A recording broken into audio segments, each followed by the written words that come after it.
Good day, folks. Good day.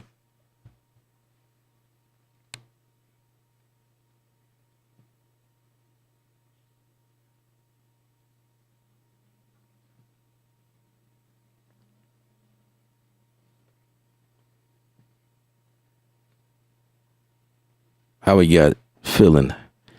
How are y'all feeling? Hope y'all doing well. I am doing well. We are live right now. I'm Ellip from Beat Culture. I am one of the Beat Culture representatives. I handle all of the streams, live streams, graphic content, setting up everything, you know. But the beat culture is full of people, great people who does amazing things.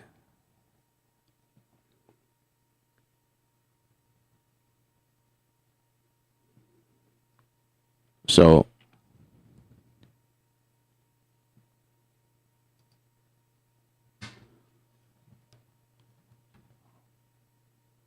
right before we get started,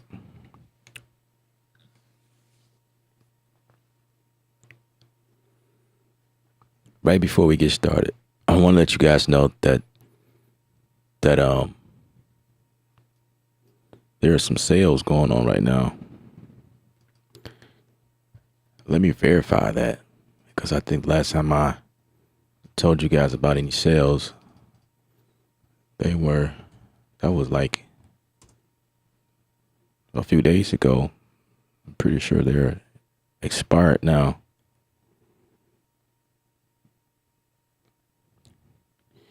You guys can still pre-order the MK3 through my link in the description.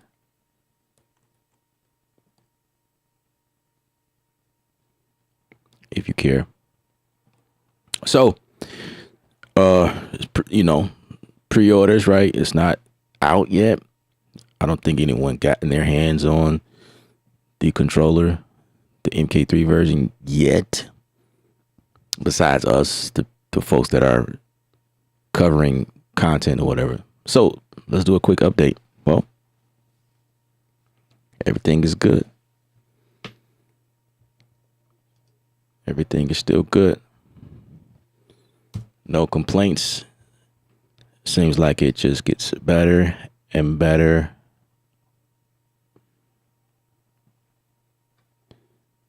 And better.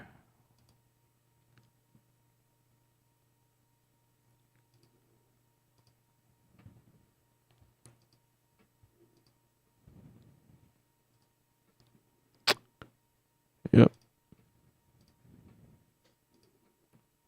Reconnect.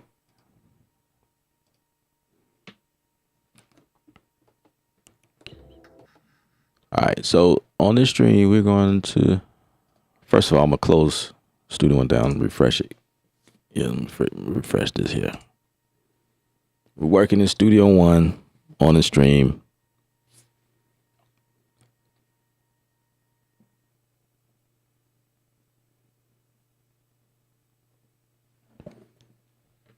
I didn't even verify if y'all could hear me or not.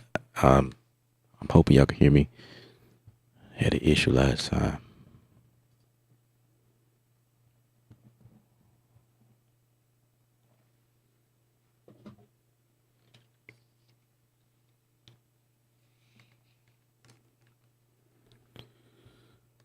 Okay.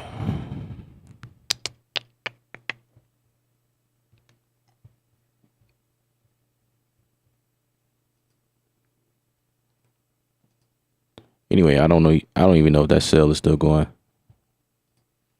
So, hope y'all got it. Hope y'all was able to catch the deal.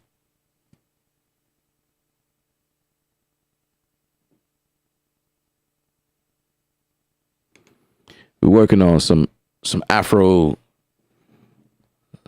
style music.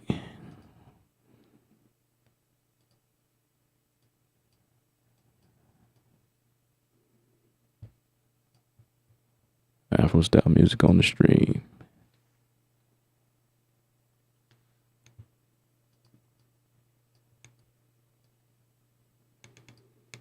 Okay. Yeah, that works.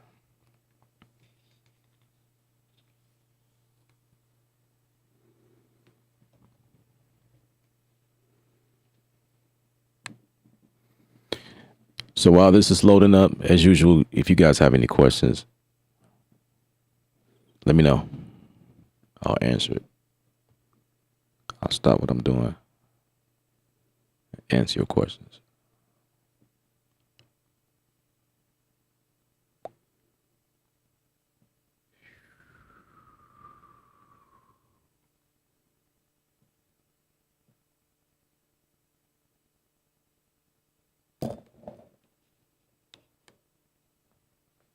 Loading complete control. That's what it's trying to do.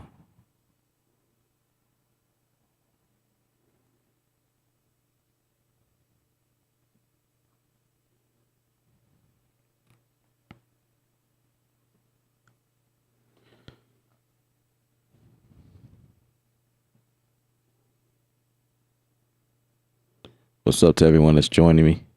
I hope you guys are subscribed to the channel, and I do appreciate the thumbs up.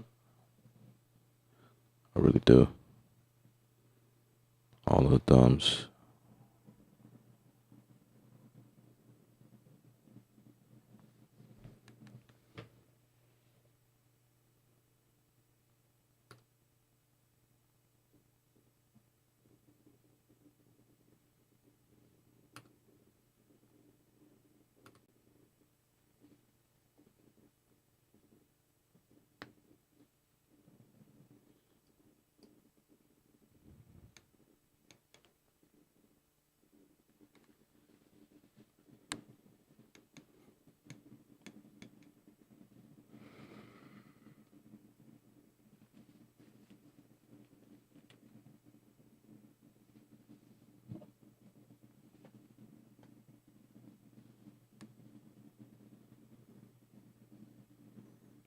Man, what is taking so long?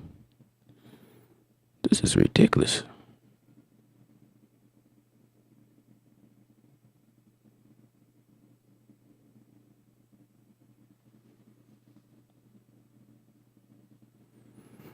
How do I start to create Afro beat? Just like anything else. You start with what inspires you first, and then you build on top of that. Same as you would for hip hop, R&B, pop. You start with what inspires you. If it's the sample, we start with a sample. If it's a bass line, we start with a bass line. If it's the drums, we start with the drums.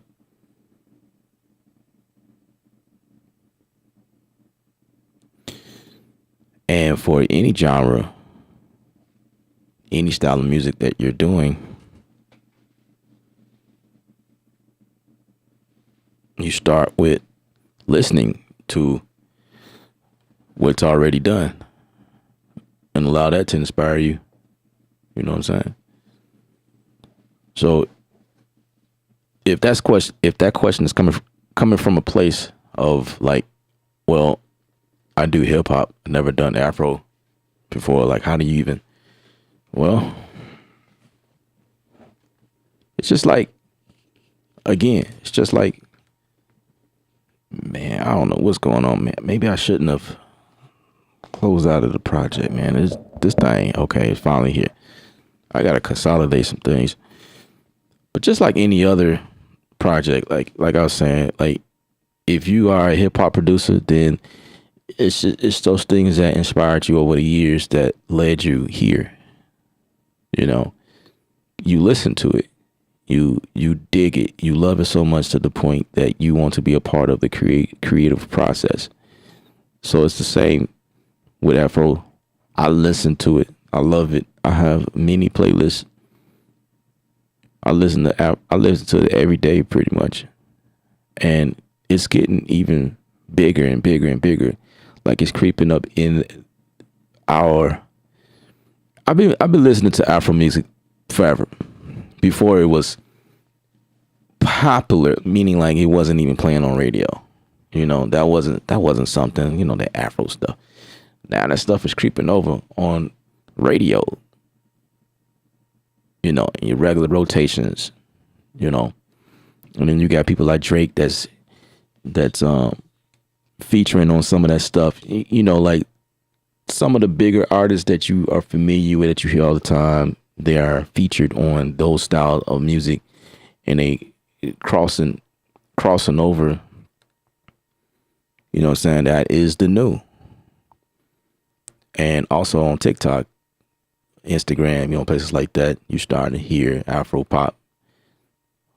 You starting to hear that the genre pop up even more on commercials. You starting to hear Afro. Afro is coming up. Afro is growing like hip hop. It's starting to take over. That's where I feel like everything will be. And so because of that, whatever I start with. Now this beat right here is something I started 2 years ago. And I'm finishing it.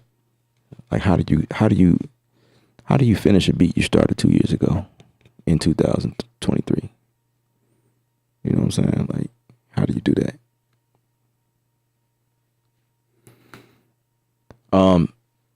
There is no you say what sounds, what BPMs. There again, it's just like any other. It's just like any other genre. Hip hop, like you can identify a hip hop sound, like, or trap. Trap is probably the best way to describe it. Trap has a very distinctive sound.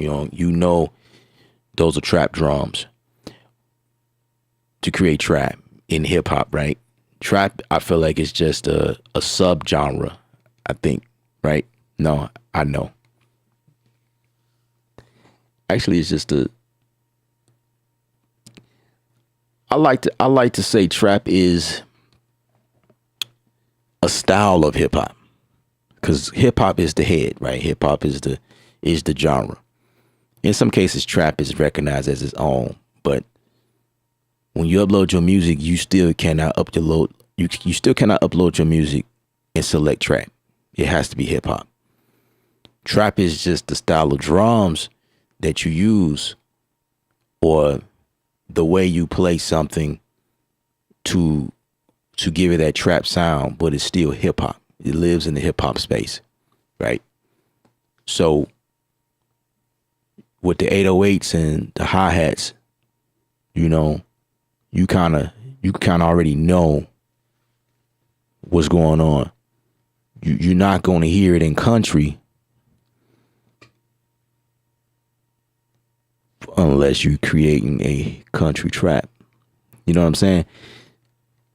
Trap is growing in country, as a matter of fact. Like, there's a nice amount of songs that are being produced, like the country style, the guitars and things like that, but with the trap beat. It's a lot of crossover type stuff happening right now, and I'm loving it.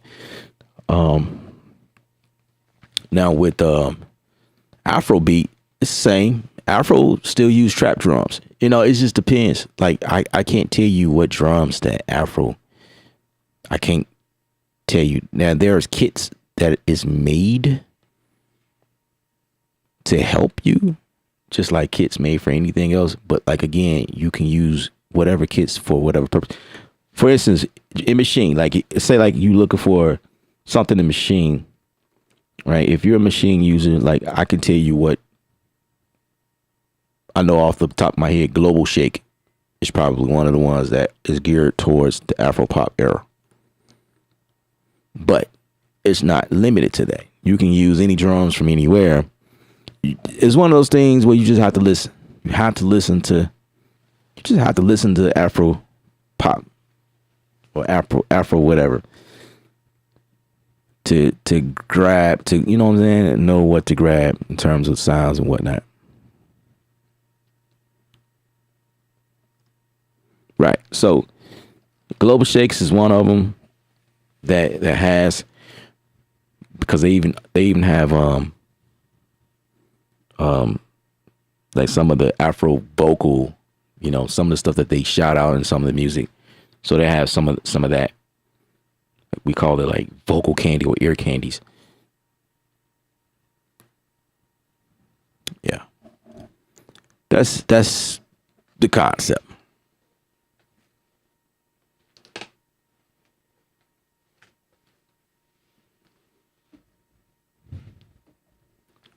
All right, let's see what we got here. What we got here.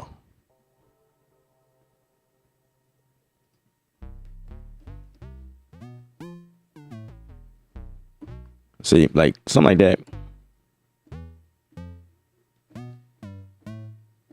That could be used for Afro, you know what I mean? But it can also be used for hip hop. It can also be used in pop.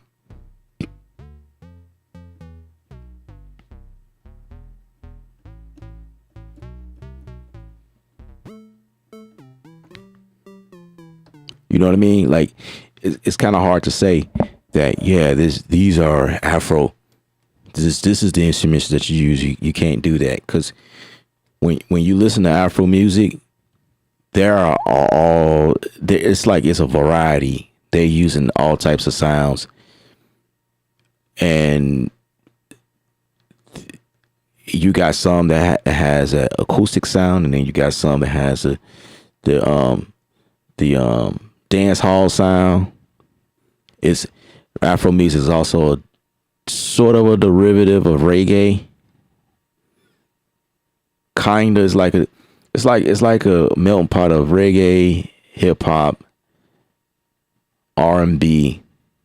It's R&B influence, heavy R&B influence. In terms of Afro pop, but pop meaning, popular music. So yeah. So this is what we working on with. This is what we working on. This is what we're working with. I couldn't choose which phrase I wanted to go with, so I said both of. Anyway, let's work.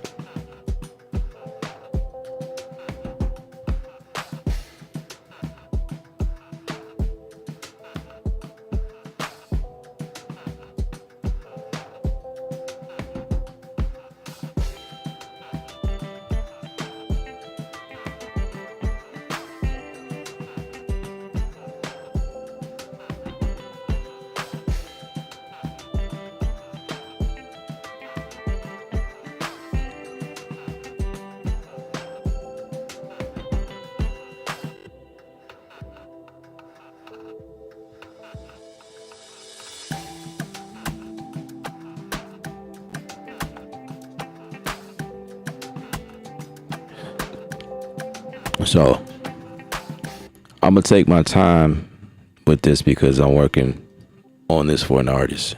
So it's gonna be some moments where I pause and think as to where I'm going next, because although I'm on YouTube, I'm live with you guys. I have to be very cautious of what I'm doing. So this is the process. But again, whatever questions you guys may have, ask away.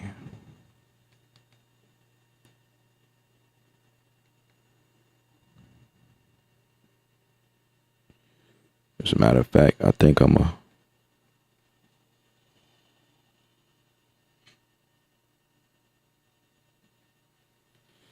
go grab a drink to give me a little boost.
Also,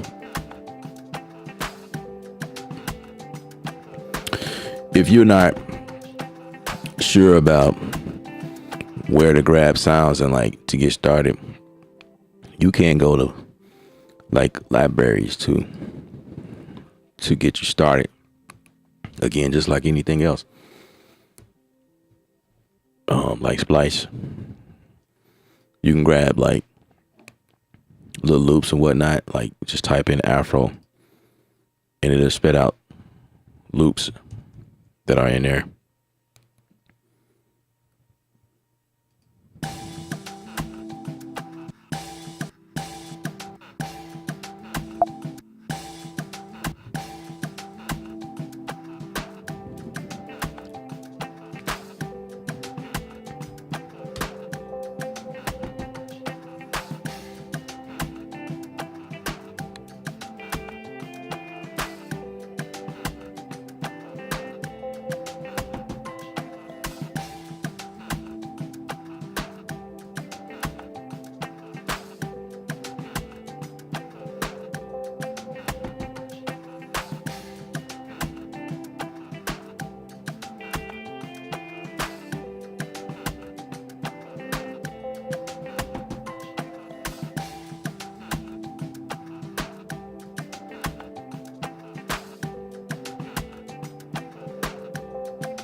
Oh my god, Bass Master! I ain't seen this plugin in forever.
what I'm gonna do here is bring these.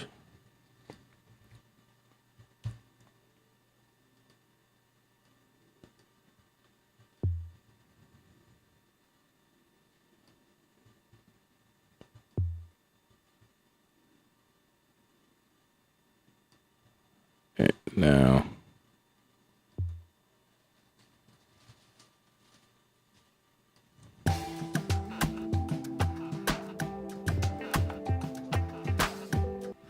okay.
Might just pick a whole different.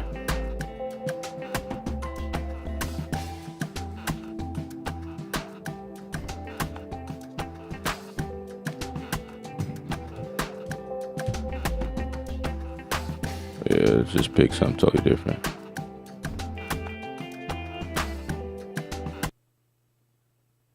Oh my gosh, really?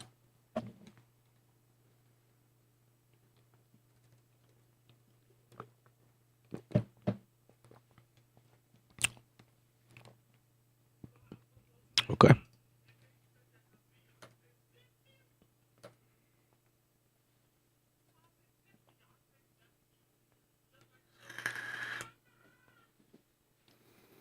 We're gonna let Studio One load up again, and hopefully it's autosave. We're about to find out now.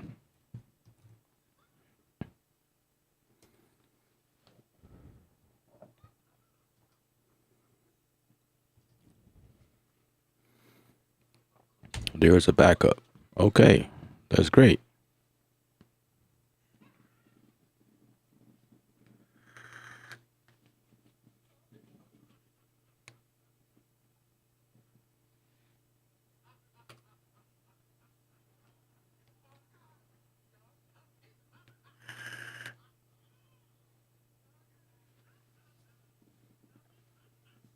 All right.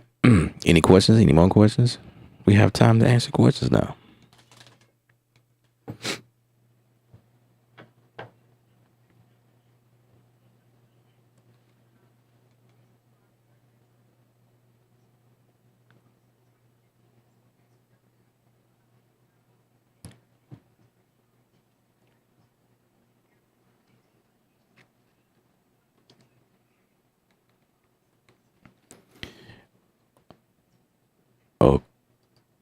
Okay.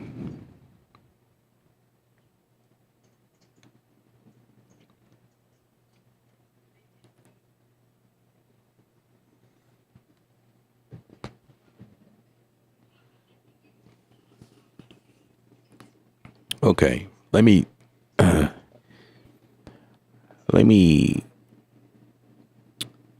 I said I was going to optimize this thing. I'm going to do it. I'm going to do it now. When we go in, I'm going to optimize the project just so it won't take this long, because I have a feeling Studio One may crash again. And this is just ridiculous how long it's taking for this project. I may have some heavy instruments in here. So, therefore, I have to optimize.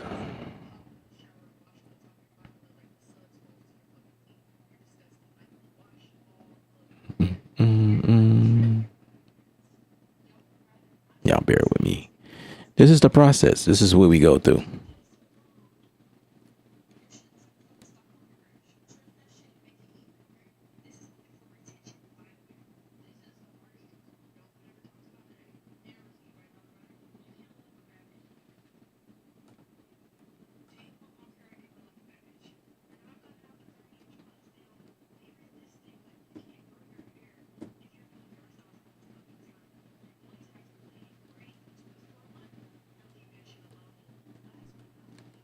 Okay, I guess I'll talk to you guys.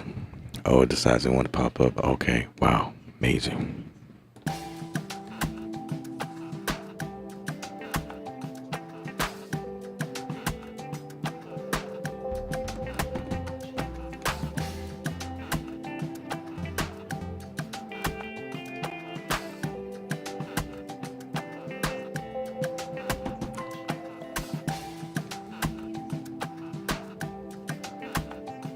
It didn't say what I just did.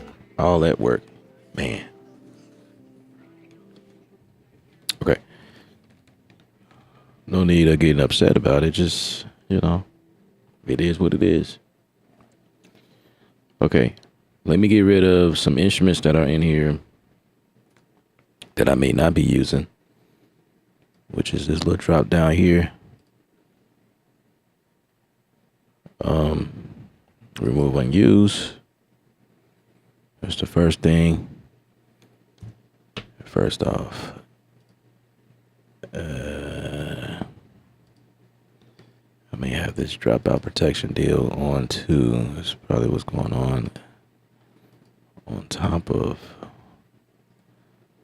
Let's see.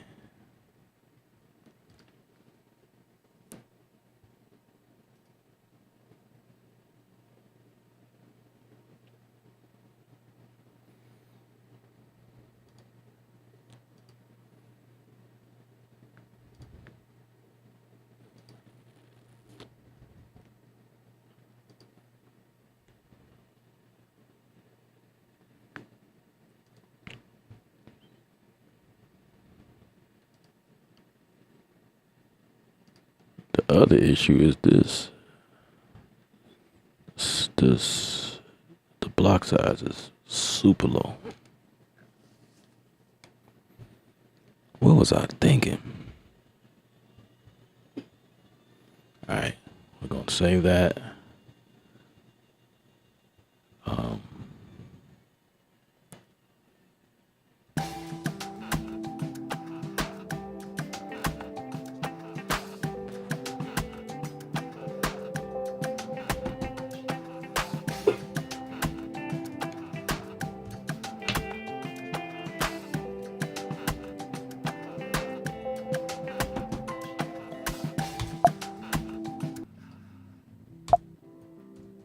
And get rid of that one.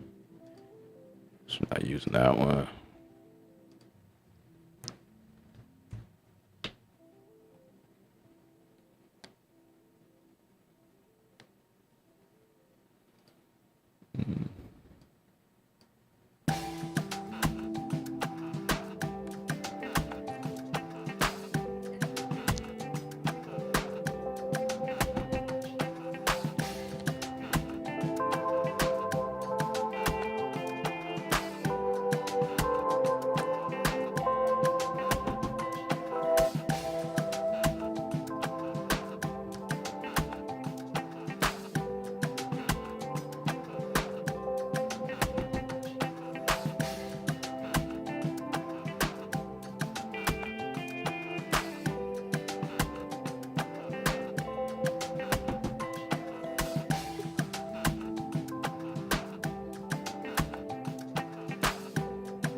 think I can get rid of that one. I can recreate those chords if I needed.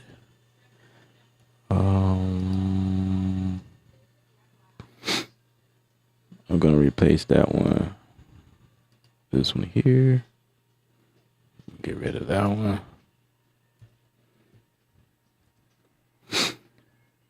Optimization.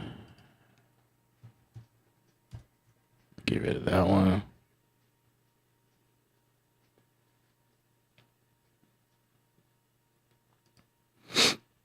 Still working with machine right now. Am I working inside the battery? I don't know. Those look muted.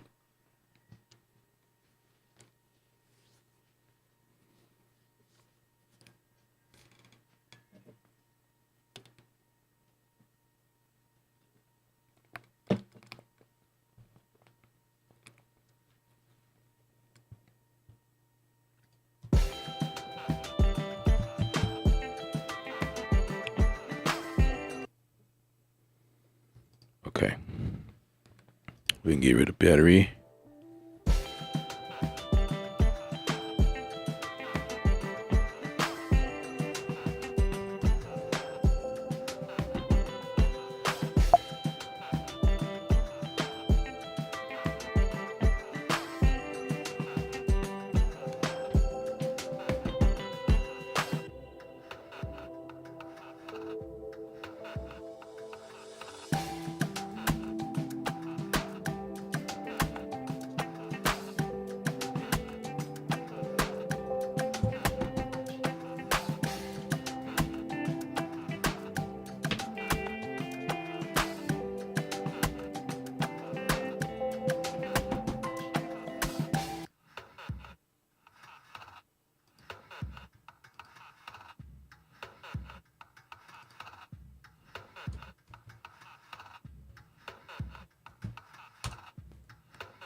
I think I might get rid. I don't know if I'm gonna keep that.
Wait a second.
All right.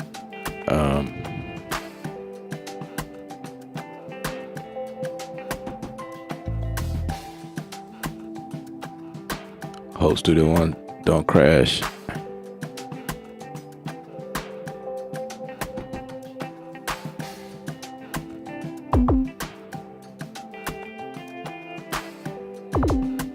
.803 Spaces. Vanilla, what's up?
Eating tacos.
Let's pick a different sound.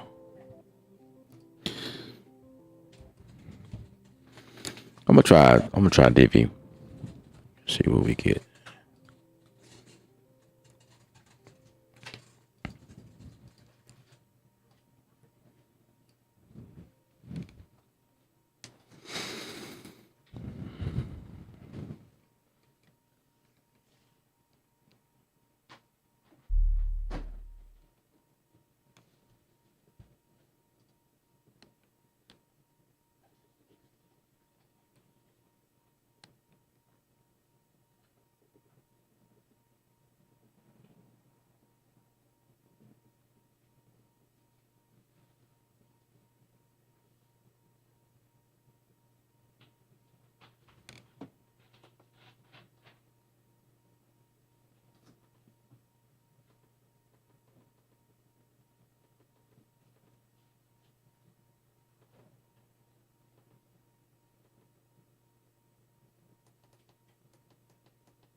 Appreciate the hearts. What's up, JBs?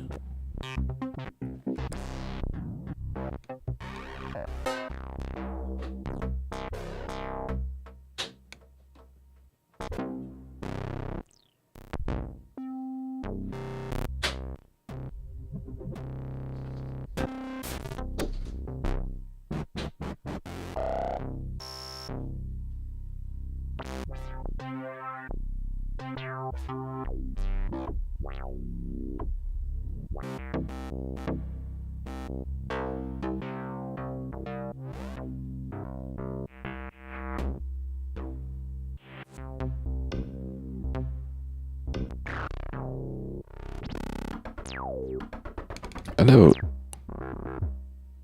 went through all of the bases.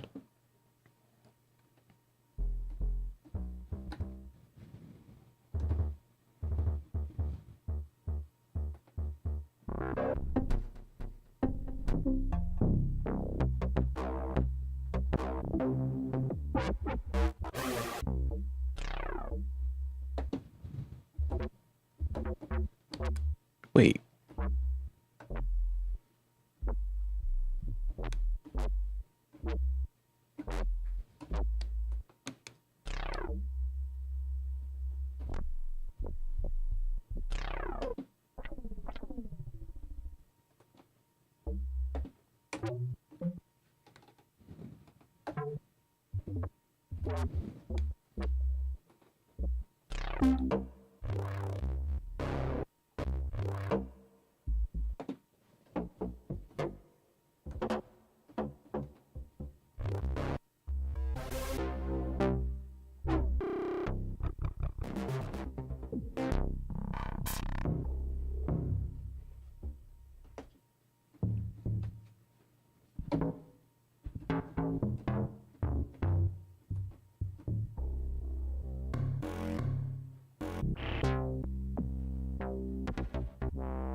Okay. I'll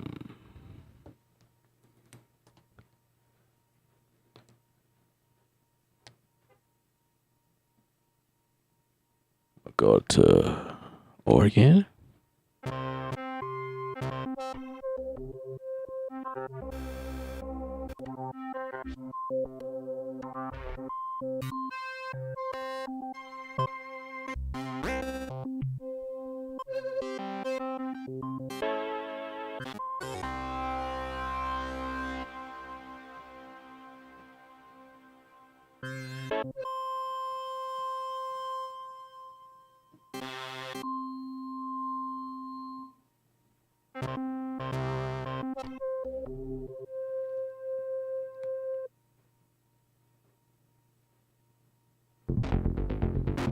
Oh, okay.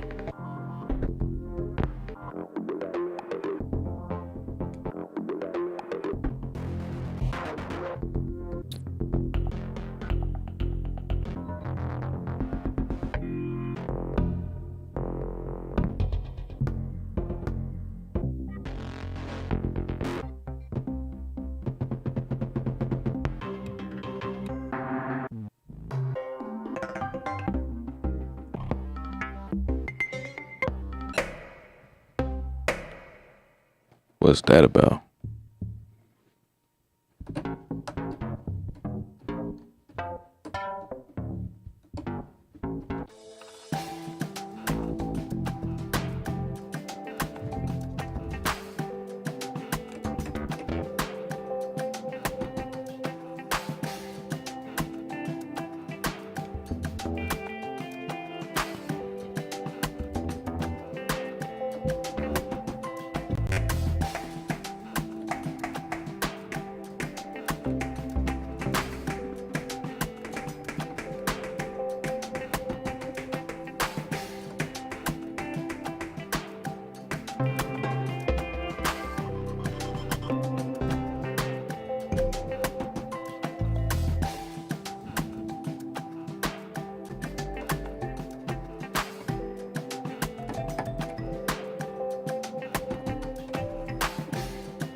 Okay.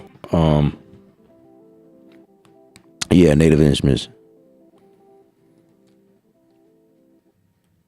All these sounds that came with Native Instruments complete control. Well, you gotta keep in mind the complete control is just a controller. It doesn't come with any sounds, like any sounds within it. But I think I get what you're trying to say. I am controlling everything with the controller, but there's no sounds coming out of it. However, the sounds that I have that you see me scrolling through, it is a part of the software that's associated with this here. So it's like you have to have this on your computer. So I just want to make sure I don't know if you understand that. Because I don't know what setup you have, and just based on your question, I don't want you to think that these sounds are coming out of the controller itself. It is coming. It is software. So basically, anything that has NKS technology can be loaded within the player, and I can use it. So like this one, I think is a third party. This is a Elysium. This not even designed by Native Instruments, but it's NKS, so I can control it through the controller. But most of the stuff that you hear, it's a mixture of different things. I know the bass, the acoustic bass sound is coming from the controller, or the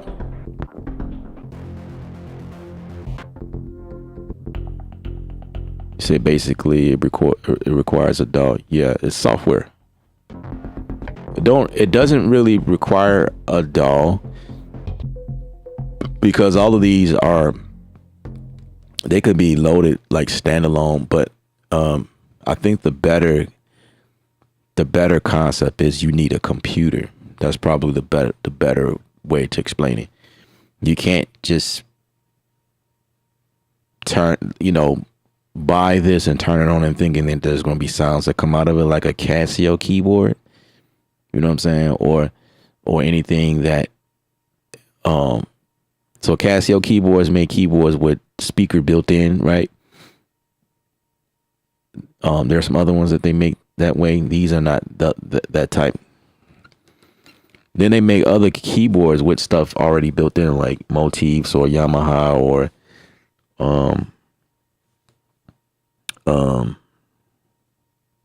I can't think of the other versions, but plugging in cables behind it to go into a interface or an amp or something like that.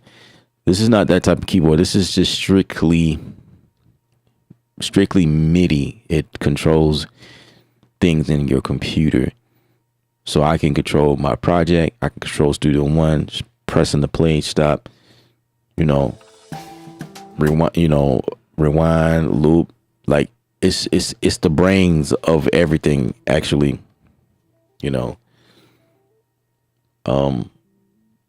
So yeah, you definitely need a computer to use this thing. It's not standalone.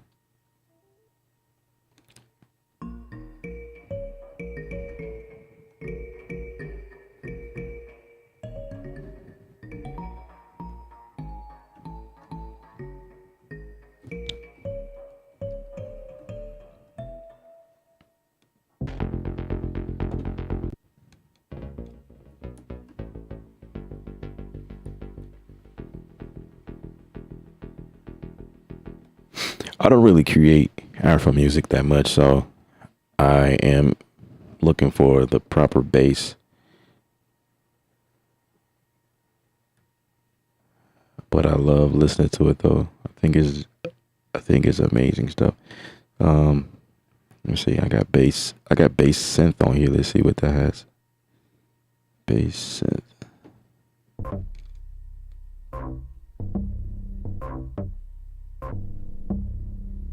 I think that's close to what I'm looking for right there. The bass synth might be it.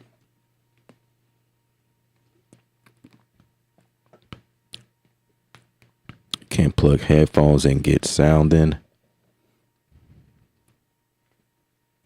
You can plug headphones in your computer.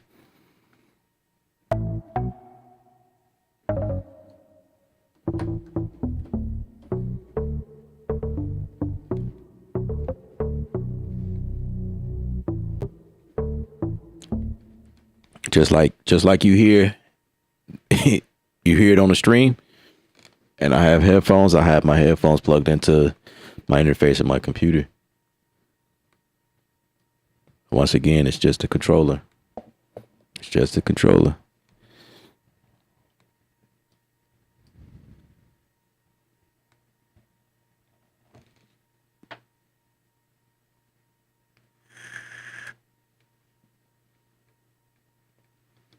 This is how most when you hear the term MIDI controller, that is a common term used in this industry. Most of everything I have is MIDI. Now, with the exception of the machine, you can plug in a headphone on this and hear it, but the machine is also more so MIDI controller, but it has an interface built in, which allows you to hear what's coming, or what what's going through your computer. Like what I have now, you can actually program it to you can have it routed to the interface inside the machine, so that you can plug in headphones or monitor set to it. The Machine Plus, the flagship, I guess, the latest one, you can plug in headphones in that, and that has an engine inside of it that you can do stuff inside of that without it being plugged into a computer. This here keyboard does not have, it's not set up like that. This one is, it's just strictly a MIDI keyboard or a DAW controller.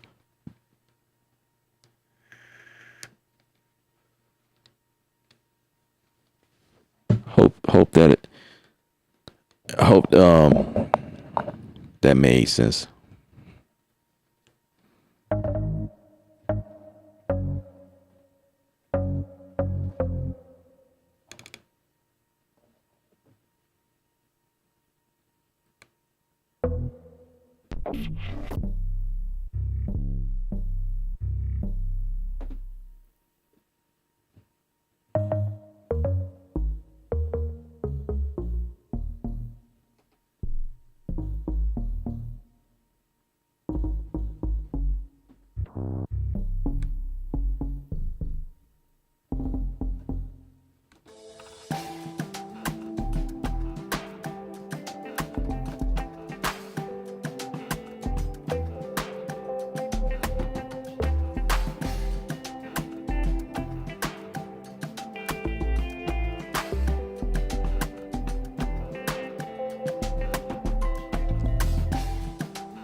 Yeah, that's what I'm looking for right there.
Oh, if you're using the NPC, then the NPC has the Akai made a keyboard version of the NPC, so you might want to look into that.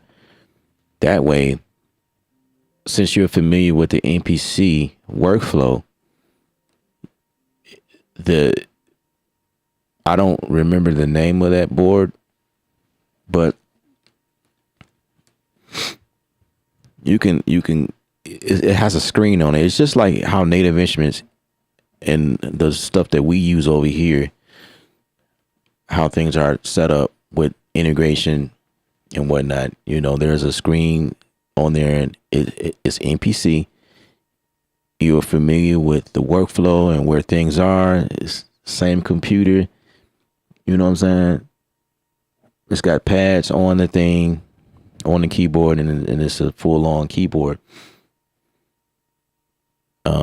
And then with the capabilities of plugging into like what I'm doing now to the computer, so that one may suit you better for what you look for. On this end of the spectrum, this is not that, and this is more so for people who don't really care for a keyboard that can output sounds. You know, not really. I don't really don't care for that. But the NPC keyboard is a computer. You know what I'm saying? It's just like the NPC.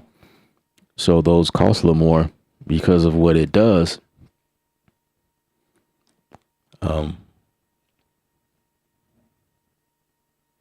Yeah. The Akai NPC 61 key. Yep. That will be, I feel like, a great companion to what you're doing. Because like I said, you already know, you know.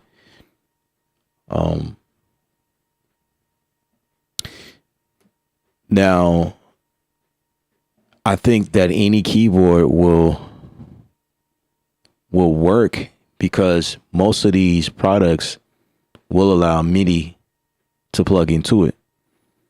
So, say for instance, you was wanting to get this board, you could still MIDI it to the machine, I mean the NPC, and get it to work via MIDI because there's a MIDI jack on the back of this thing, and I'm pretty sure there was one on the the MPC.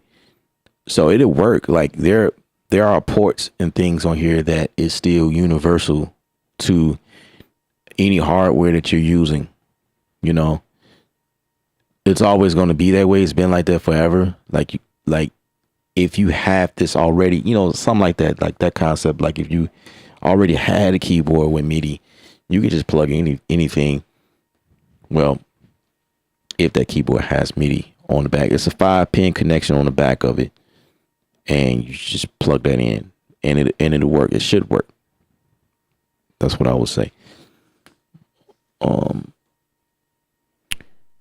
Fortunately, with this keyboard, there is a way to dial in the MIDI settings. You can hit this button on here, and it's got hardware setting section on here where you don't need the computer. See, with the original or the Mark II version, you had to do everything in the computer on the software. So they are trying to move everything on to the hardware here. And on here is, I do have, oh, I don't want to, never mind. I don't want to reboot that. Let me, I got this thing changing on me. I don't want to do that.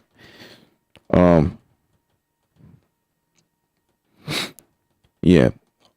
On the keyboard itself, there's a section on here where you can go and make adjustments to the actual keyboard itself, which is a great thing because that wasn't possible before with the older versions of this keyboard. This one you can go in on the keyboard itself and make changes to fit whatever. In your case, it wouldn't make sense to buy this to work with the MPC. If you are familiar, if the MPC workflow is your workflow, I wouldn't buy this. I would just stick to everything MPC. Now, if you're trying to convert, now there's some people who will get this and they may have the MPC, but they want this to have a versatile variety. They're looking to get into the Native Instruments ecosystem, and then that will make you a candidate of owning one of these because it can control MPC. You know, you can use the keys and create your whatever. The things that will work as normal will be your pitch bend, your model wheel, probably the touch strip. I'm not sure. I don't have one. I can't tell you. You could probably make the transport functions work. I would imagine that the MPC will have to have NKS technology in there. Maybe not. I don't know. Maybe there's a way to make this thing work with that and do stuff from the keyboard itself. Maybe, possibly. I don't know. I cannot test that. Maybe one day somebody out here that has somewhat the setup that you have can do a review or video based on that, and then that's when you make your call at that point. But I don't have the MPC, so I can't really say what you can and can't do. But like I say, it don't make sense to buy this if the MPC is what you using. So 803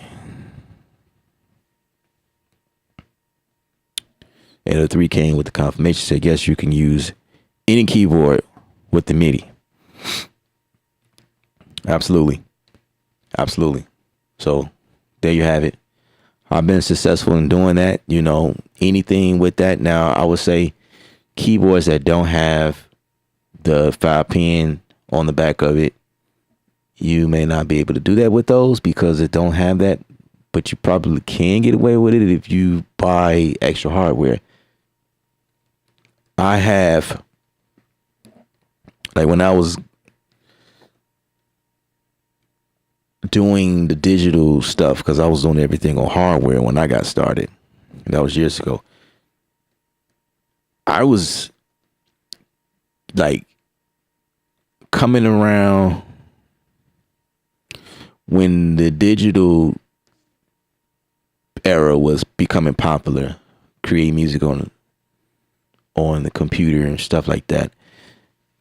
I didn't have a MIDI controller, like a MIDI keyboard, at that time.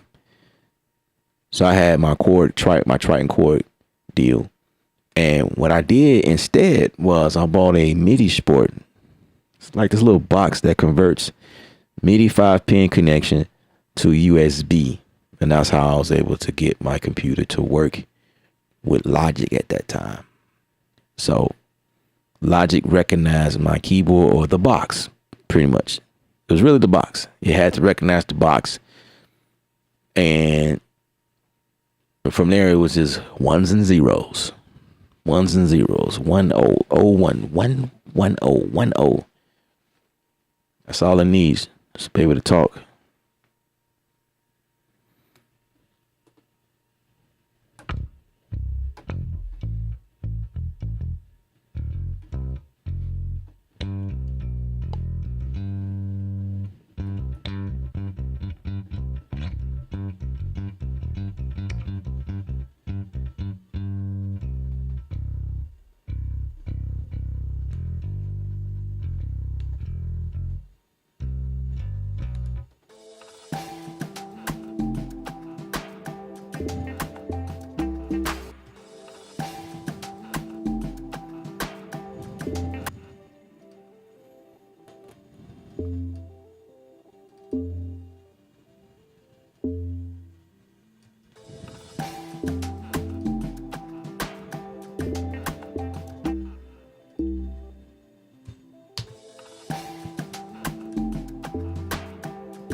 I'm trying to tap into my Afro.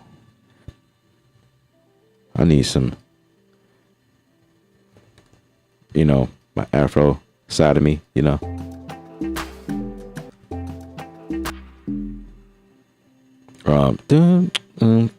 Like maybe like,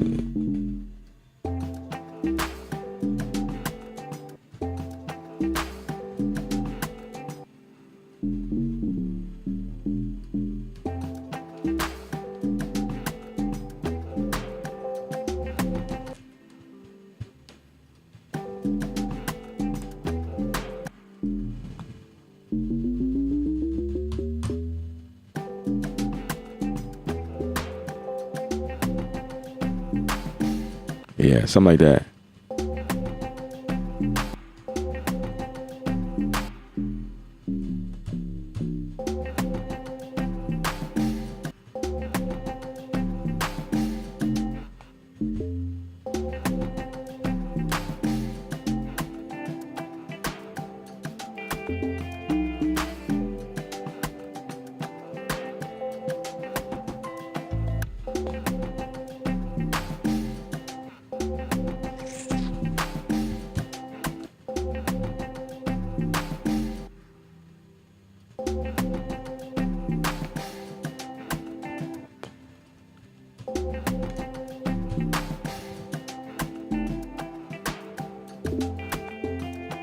Okay, so right here, I'm probably gonna change.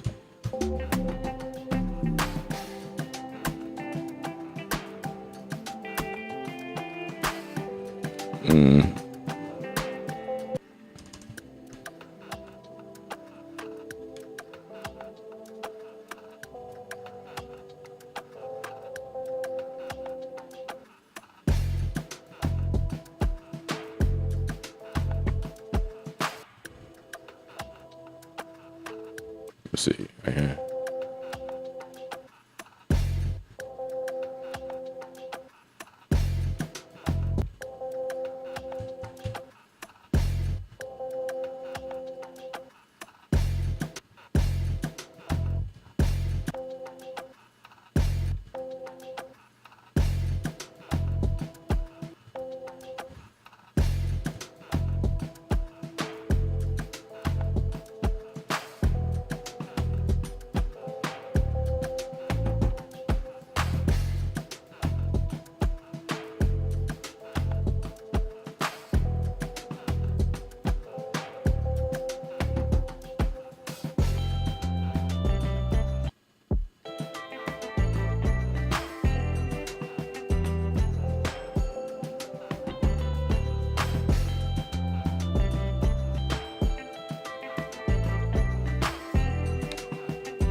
kind of feeling this.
So what if I just do like this? Shit like that for that one.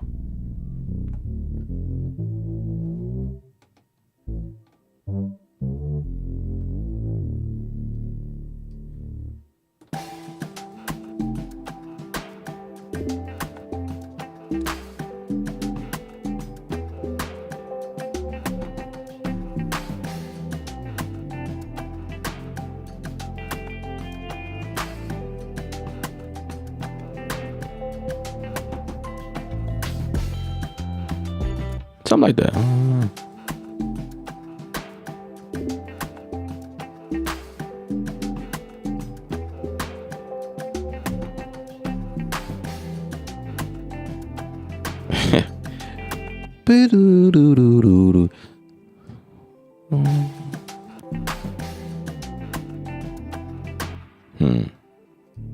Mess around and keep it.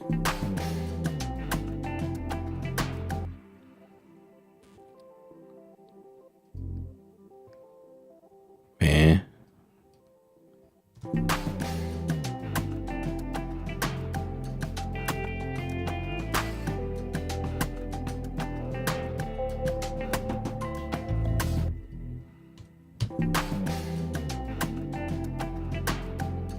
That was a mistake that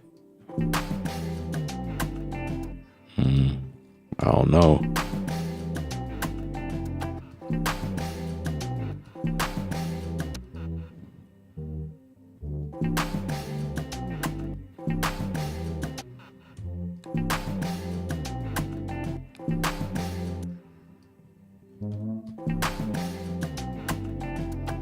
Nah, let's leave it.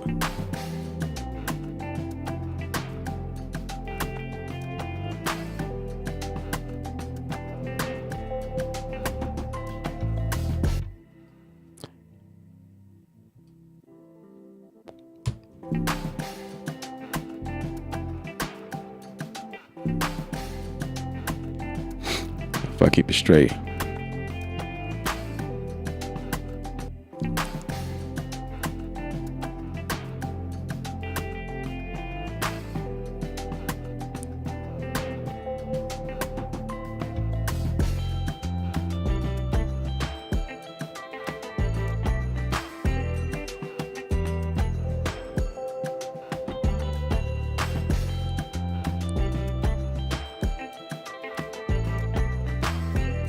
That's it.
Okay.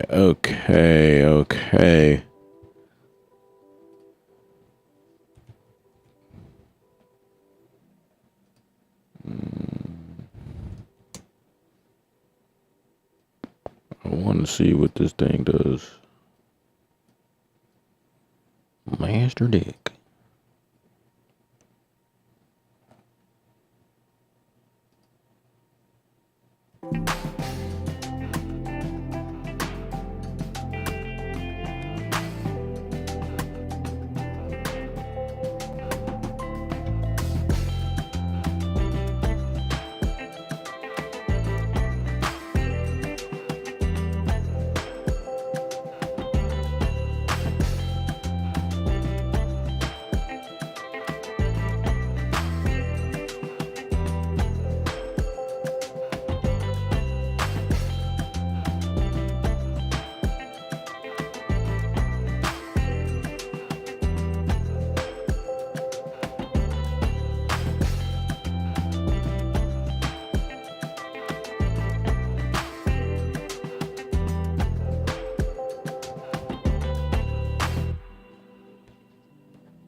Okay.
The baseline. Yes, sir.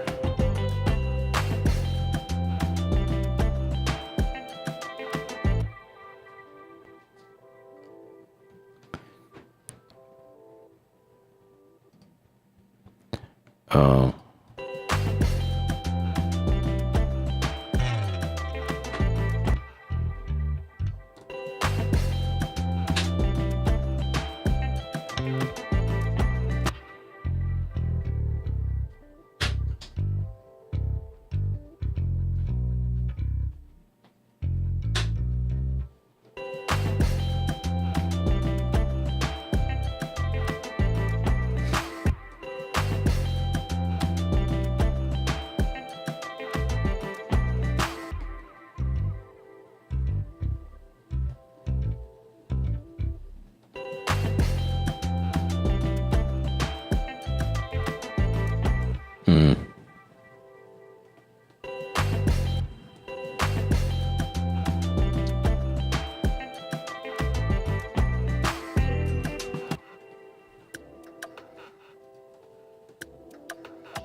I'm trying to make it make sense in my head.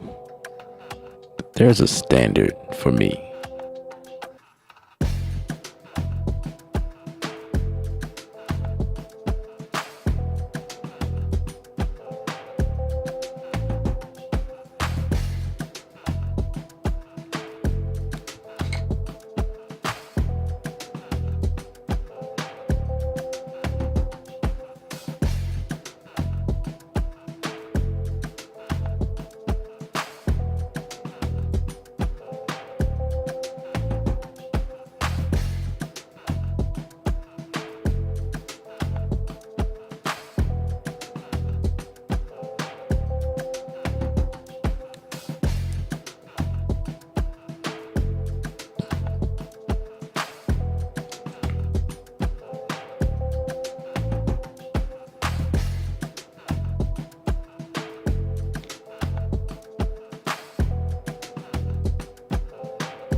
Hmm.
Why did you have to mess up like that?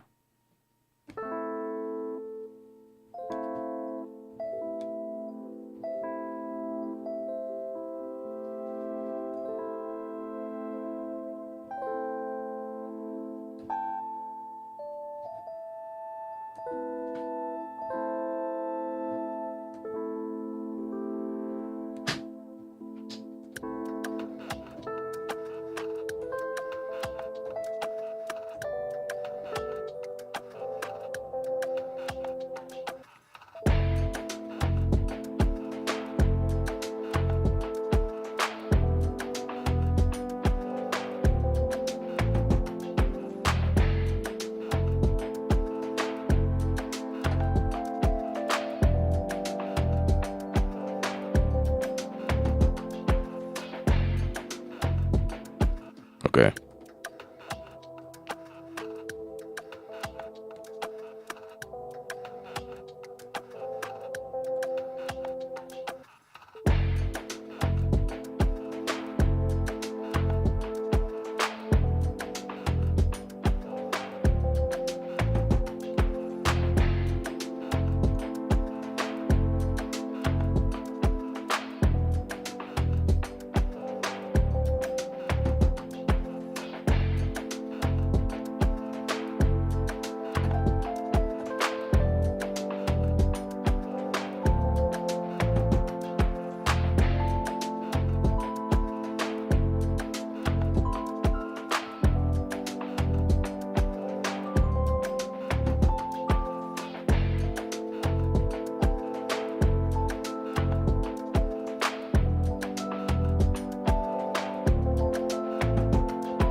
Just some underneath it real quick.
Appreciate that, O3.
I may or may not leave that there. I don't know. It's just a placeholder.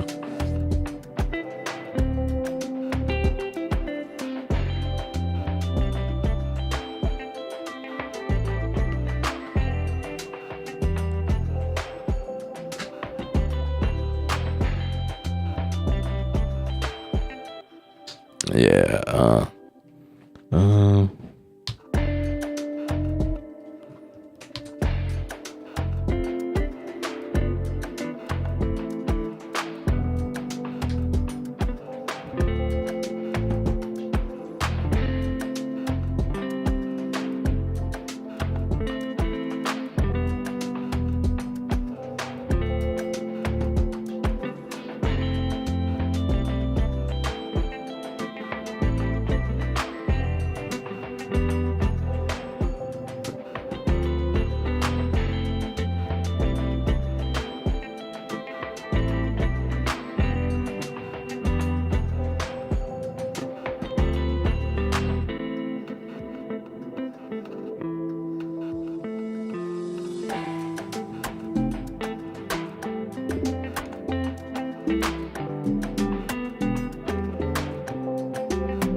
That's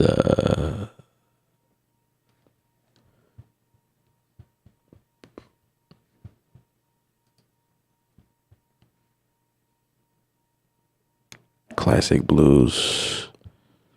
So we're gonna go for that again.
I sound like an old rusty guitar just trying to practice and like I ain't played in 20 years and trying to remember.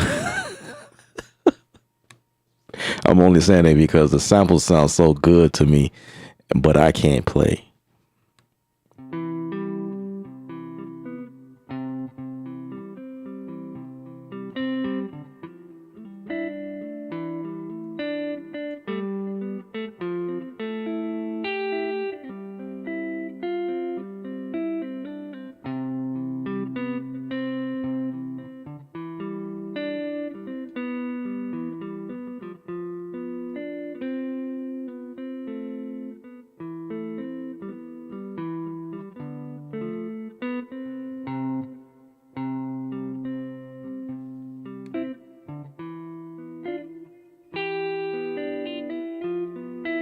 Yeah, I don't know. Just be coming up with stuff.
I like that part. That was cool. So we're gonna put that in there.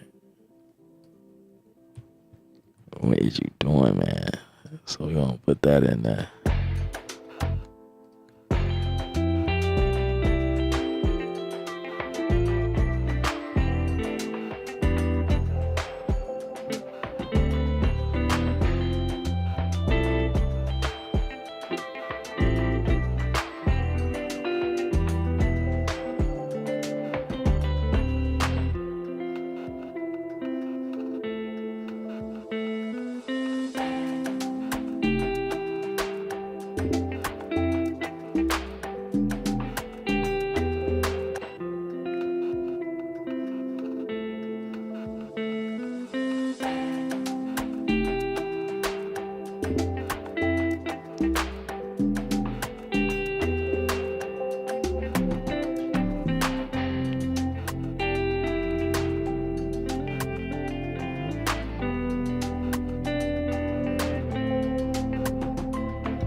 All right.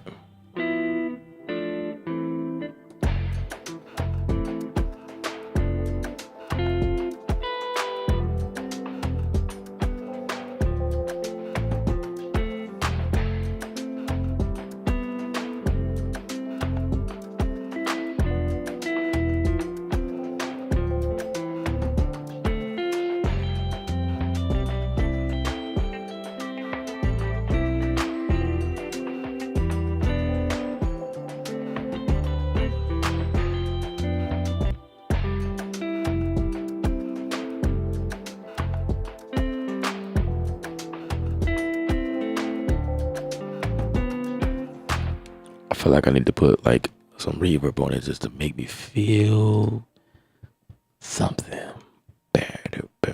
Put that rhyme on there and see what happens.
I like that.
That little synth note, mom might get rid of that. So if I okay, I'm feeling this.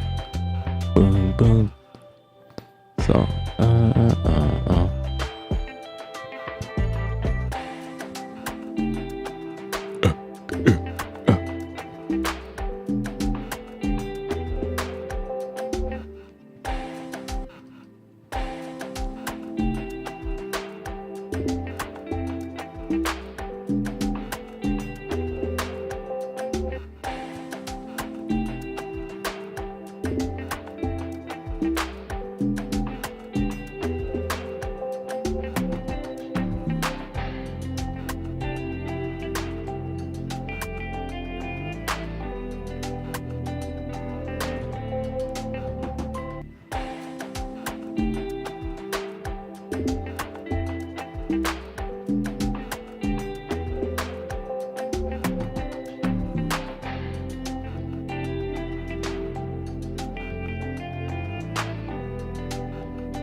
So Cortez in the building.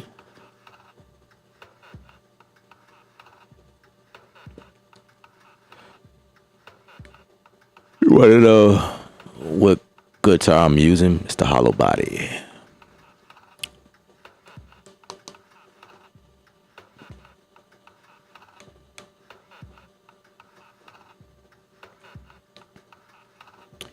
I'll be sure is here in the building. What's happening, bro?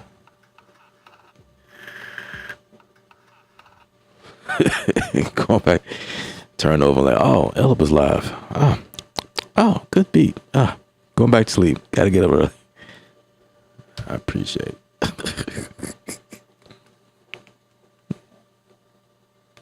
Wake up. Oh, I didn't realize Ella was live. Okay, all right. Hey, everybody. Hey. All right. See you later. Peace out.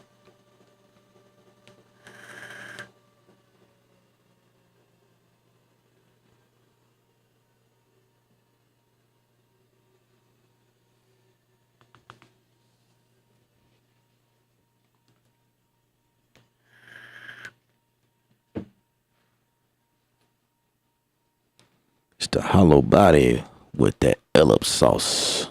Stanking up the track with that. Like, I tell you, man, you ain't even really have to. You don't really need to know how to play as much as long as you have good samples. You know, well, I ain't gonna say that because people can butcher good samples. I ain't gonna even front right there. But it helps, you know. It helps to have good samples and a little knowledge of how to play instruments. What I try to do is this is why I have so many instruments in my stuff because, well, that's not the reason. I try to fill it up, but I also try to keep in mind that there's artists that will be singing on this track, which is why I am doing the track in the first place. I got to finish it up. That's why So, try not to do too much. It's one of those things where I'm gonna listen to it later on, and I'm probably gonna make some changes down back, probably, because I feel like I'm too busy. You know, you got to make those changes later on. But I need to see what it feels like. I have to roll with it and see how I like it, how I'm vibing to it before I send it off. Sometimes I'll let the artist hear what's going on. I mean, they might like it the way it is, but I have to like it first. You know what I mean? So, but yeah, like with different instruments, man, I play close. I try to pick sounds that make sense. I try not going for a sound because it sounds good. I try to make it make sense. So it's why it's a good thing to have a variety of sounds that may work for different situations. You know what I'm saying? So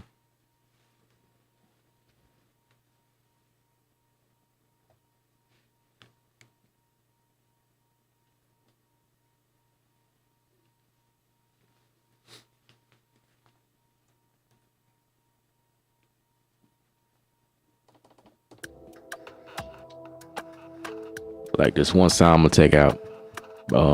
I ain't feeling it.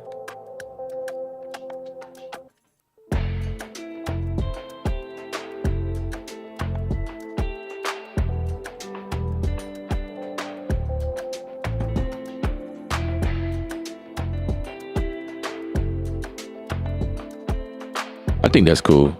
It's open. Try to leave it open.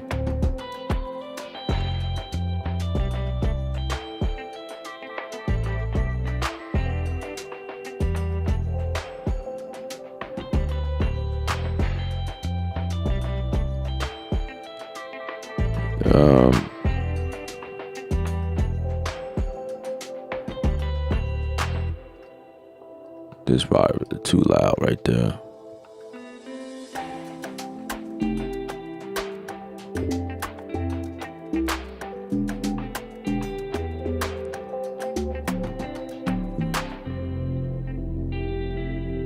I don't know. I gotta sit with this.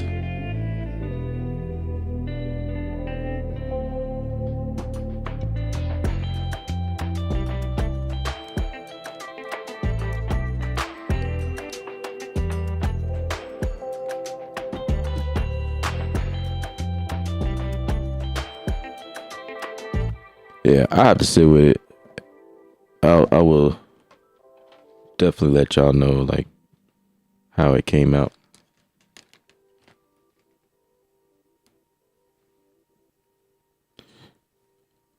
So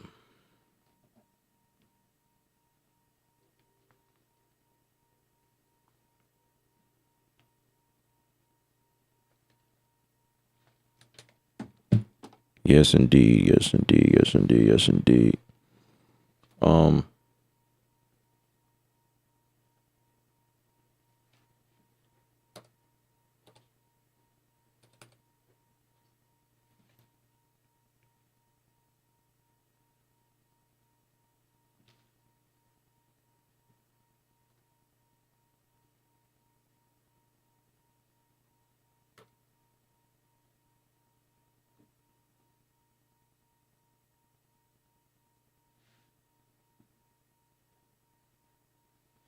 Absolutely. Good sounds makes the production. So I'm gonna leave y'all with this. We've been on the stream for a while, but if it helps anybody, I'll leave these pointers for you guys. Um, good sounds, as 803 pointed out, good sounds from start definitely helps the track. Um,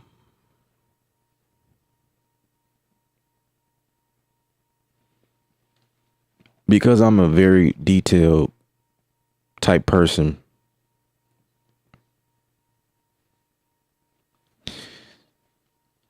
I am inspired by sound.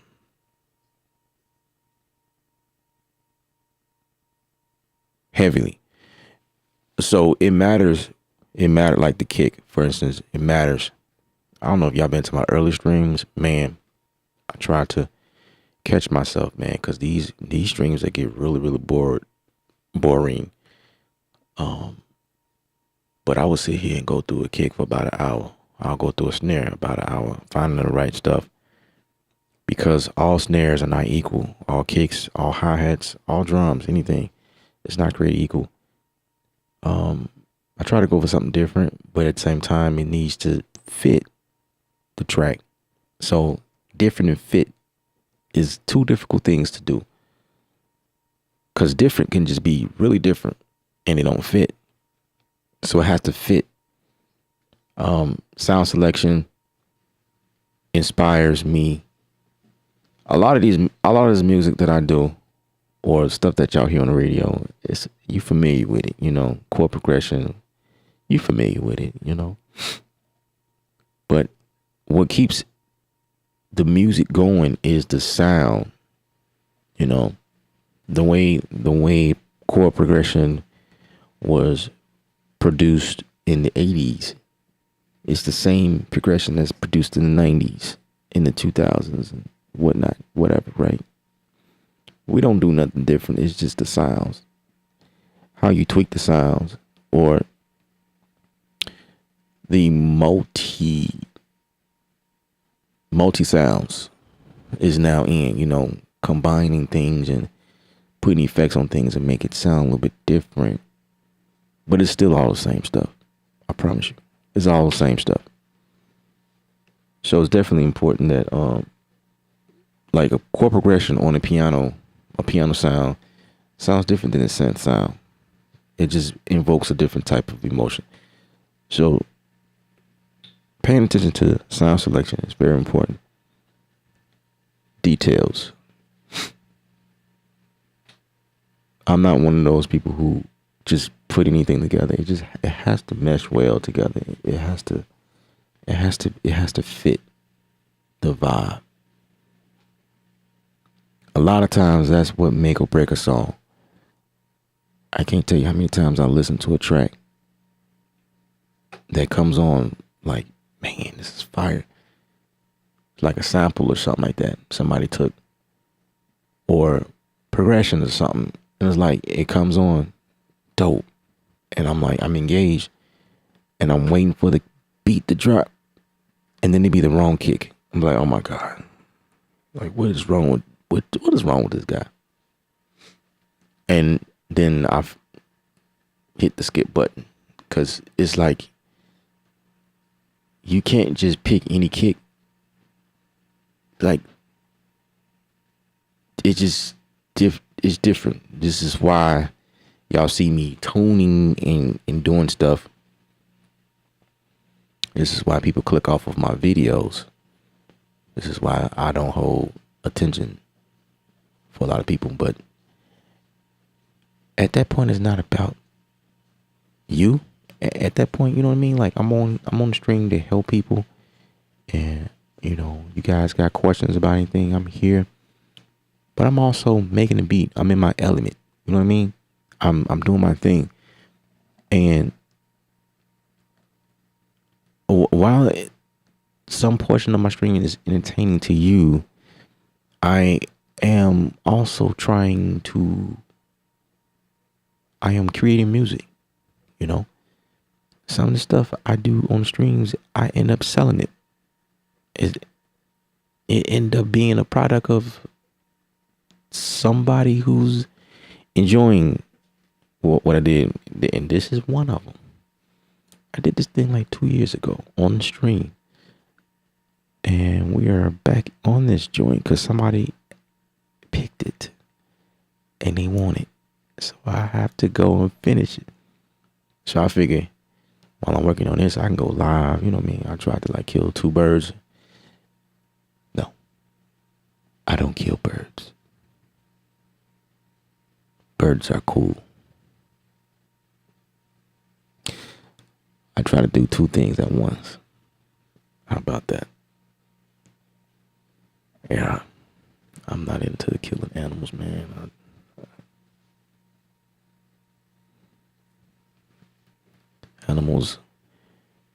Animals live just like us, man. They breathe this air just like us. Like, who gives you the right to kill animals and eat them and consume these? I used to do it. Now, man, my head is in a different space. I'm like, man, I ain't know no better. Like, why we gotta kill to eat? I'll take the plants all day, man. The plants were placed on earth for us humans to consume. Natural. Earth. It's earth. Animals, although we all come from the earth, so to speak, you know, but these are living beings. I done got all the way off topic. But if I could leave that information with you guys, let that sit with you, resonate. Anybody can make a beat. Anybody, you know. Anybody can make a beat. How many people can make a good beat? You know, which is subjective, you know. That's also subjective. A good beat versus a hit record. You know, I think when you talk about a hit record, I feel like that leaves the subjective playing field, because a hit record is all about what the people like, and it's a scalable move. You know, a hit record is scalable. This is how many people like it, how many people is buying it, how many people is vibing with it, and quite frankly, how many people is creating TikTok videos on it. Those are hit records. Those are not subjective. You know, a hit record is a hit record. If you like it, you like it. If you don't, at that point, it don't matter, because it's a hit. What makes a hit a hit? The people. The people make a hit a hit. Ain't got nothing to do with you. You know, your feelings, Your feelings are eeny, beeny, beeny, teeny, weeny, small at that point. Like, like the hit record tag behind that beat do not care about you. Is out of here. Now, what makes it timeless can also be another story, because that's another factor. What makes a record timeless? It's one of those memorable pieces that everyone can remember. I think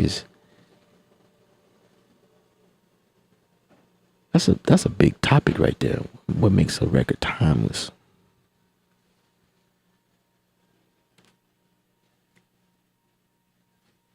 I think it's all about how well the song is done and the melody and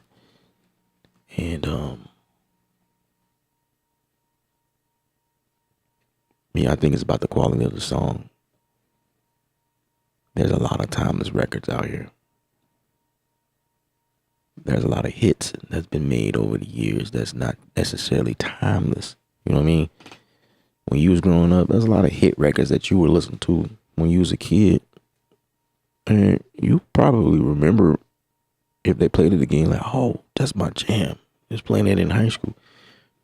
But it might just be you and your buddies. You know, people you grew up with in that era that remember that record. But what makes it timeless? It's like Motown.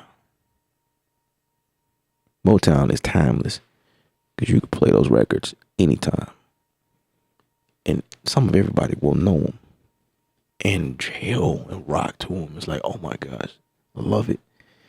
And even when you never, young kids, never heard of Motown, when you play Motown,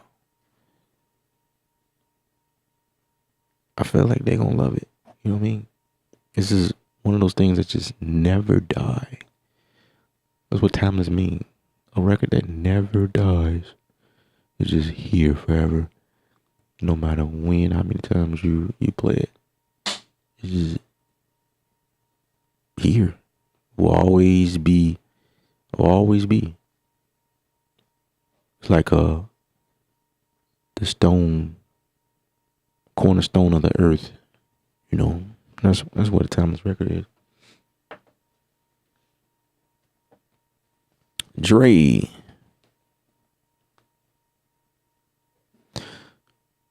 What did you use for bass? I use Iconic.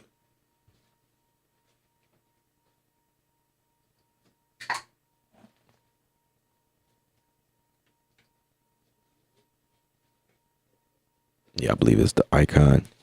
It's the Icon bass.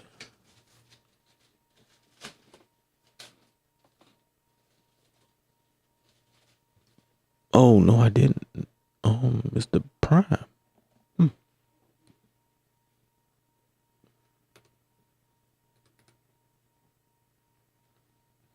It was the Prime. The Prime is...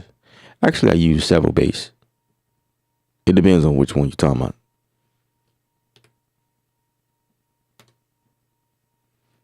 So, for this section right here, it's the Prime. Oh, I'm sorry. Let me...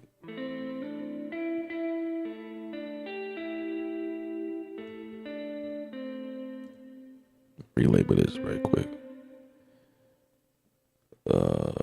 This one here.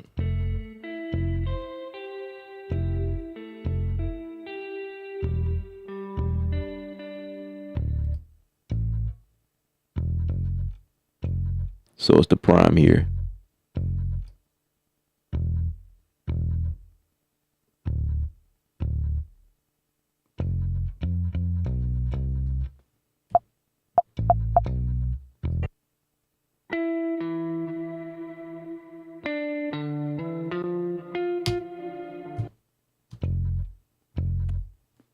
Right. So, but when we get right here to this section,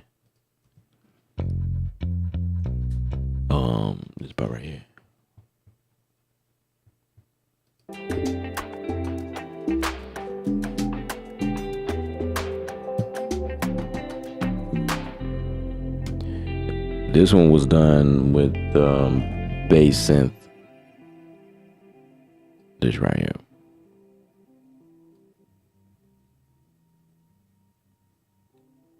It is basically a house. It's like a house organ sound. It's really what it is. But this one has little effects and the preset. What is it? The preset is called Combi Donk. Combi Donk. Something like that. I think that's what it is.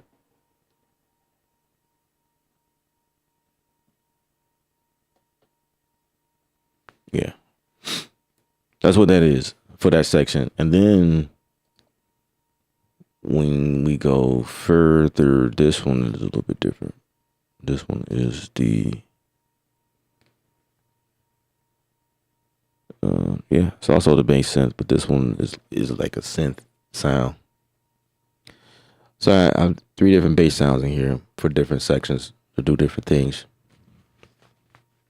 So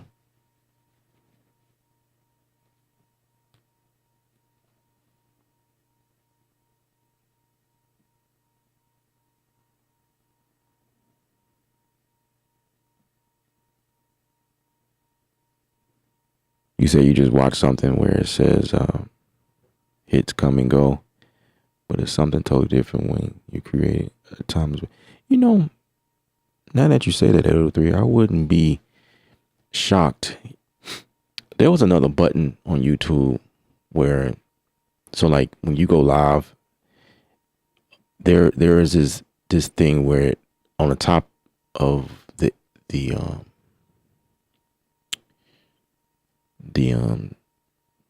edit section, it's allowing YouTube to place ads on your videos,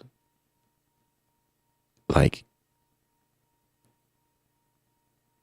kind of like tailored to what's going on. I want to say, so I'm pretty sure that YouTube is listening to what I'm saying, and they putting ads in front of you based on what I'm saying. So like if there's an ad with those tags, with that metadata information in there, they gonna put that in front of you, like boom.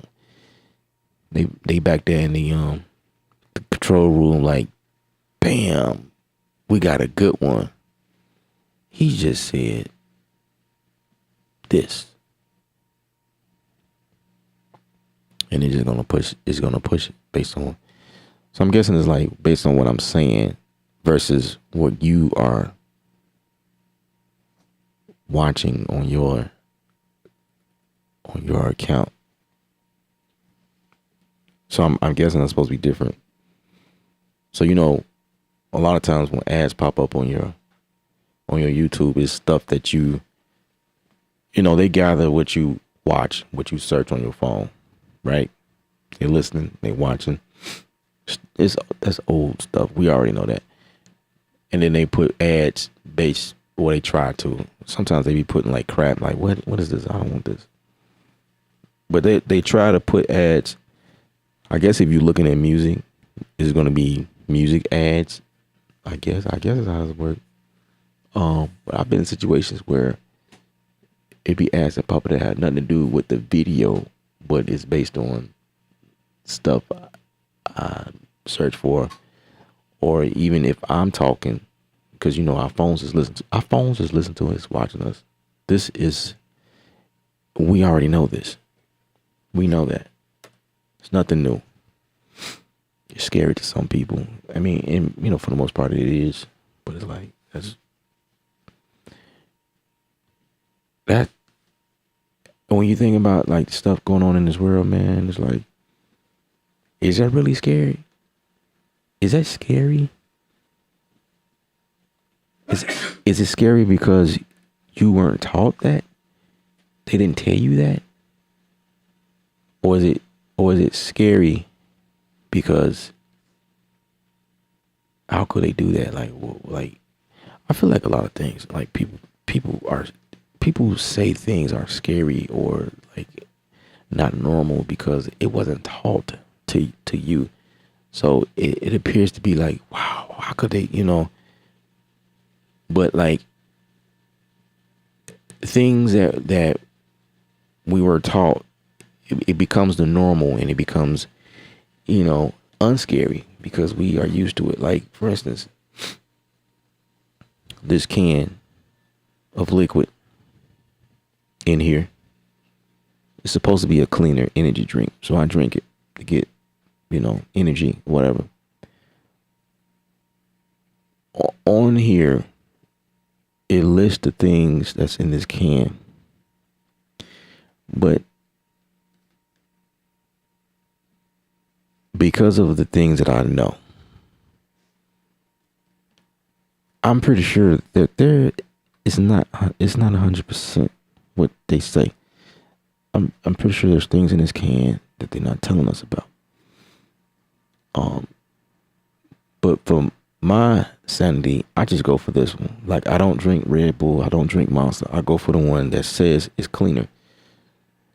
But I'm pretty sure there's things in here that they're not sharing. And one day somebody gonna discover something, and then it's gonna be like, oh my god, oh my god, oh my god, I can't believe it. I can't believe they would do that. I can't believe they put that in.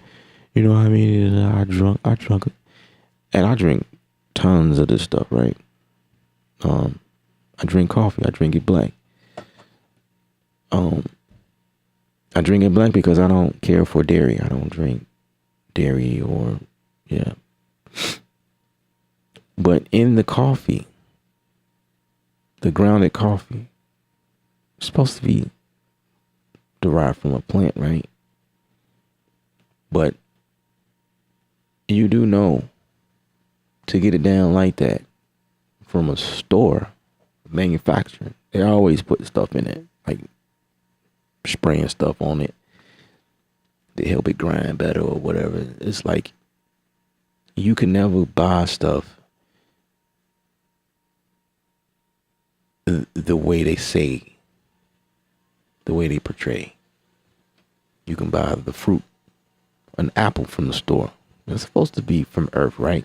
But let's talk about that wax they put on it. You know what I'm saying? That chemicals they put on the apple to keep it fresh, to keep it looking shiny in the store. But that wax on top of it, that's chemical. That's not natural. You know what I'm saying? Like, there's a lot of people who know that, but it's like,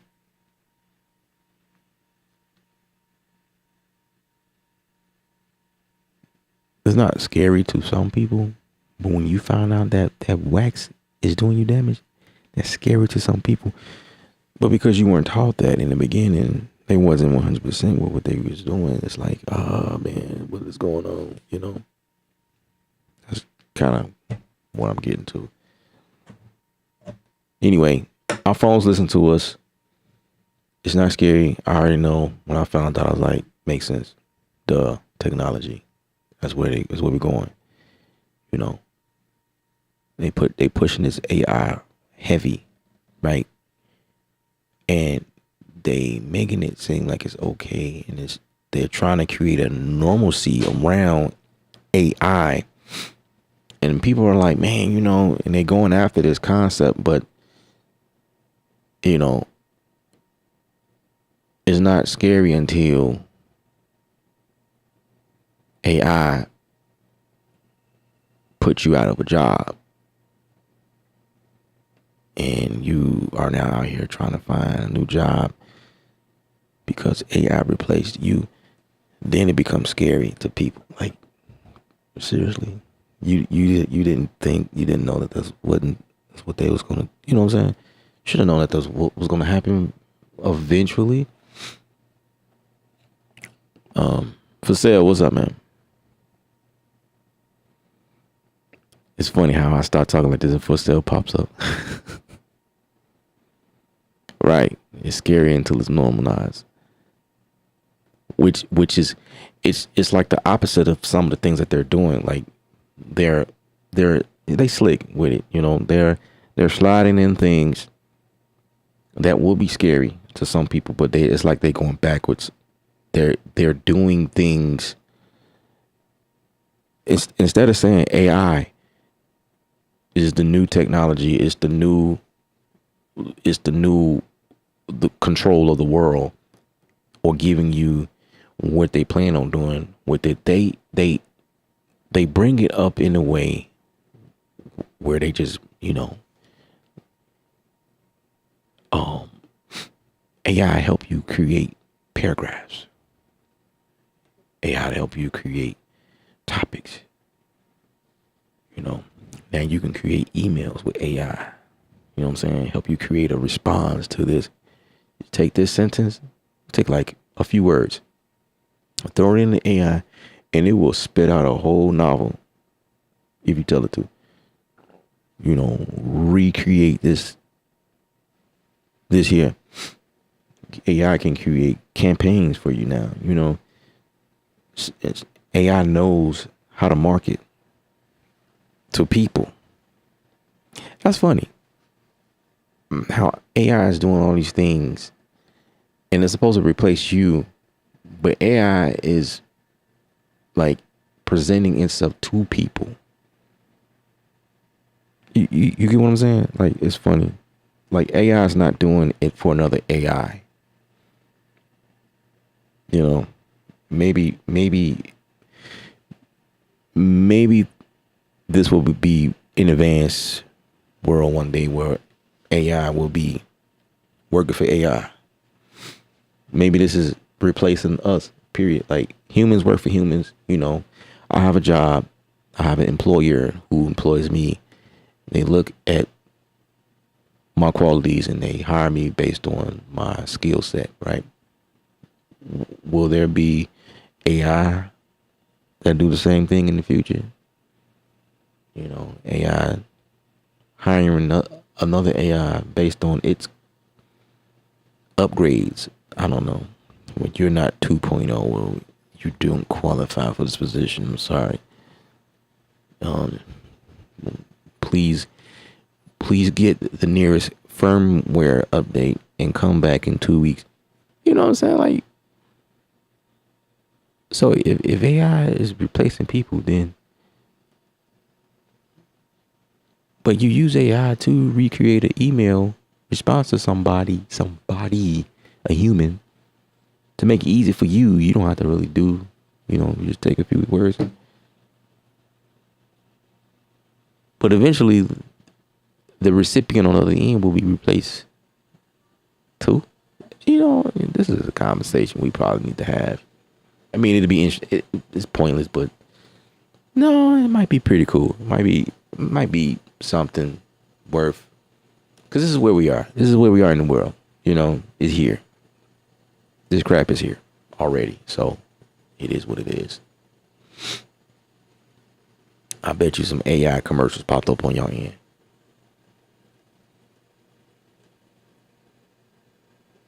Anyway, I'm going to hop off of this thing, man. I've been on here for too long. I have fun. With you guys. Till next time.